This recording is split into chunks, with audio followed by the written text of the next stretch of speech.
మామిడికాయ తురుము పచ్చడి పెట్టేద్దామా? సో ఇది కూడా ఆవకాయలానే నిల్వ ఉంటుందన్నమాట.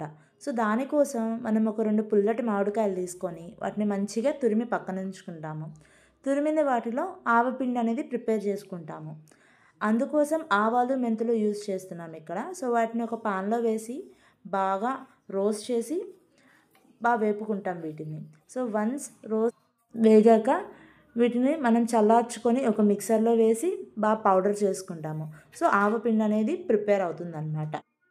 ఈ ఆవపిండిని పక్కన పెట్టేసి మన ఈ తురుము పచ్చడి కోసం ఒక బాండల్లో ఆయిల్ వేసి హీట్ చేసుకొని మన పోపు సింపుల్‌గా యాడ్ చేసేది ప్రిపేర్ చేసుకుందాం. దానికోసం ఆవాలు, వెల్లుల్లి లేకుండా ఆవకాయ ఎక్కడా ఉండదు కదండీ!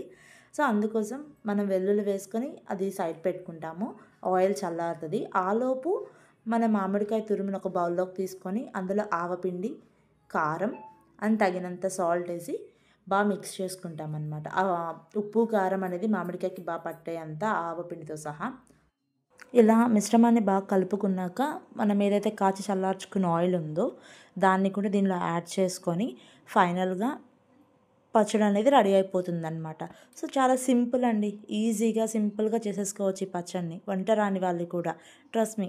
Thank you.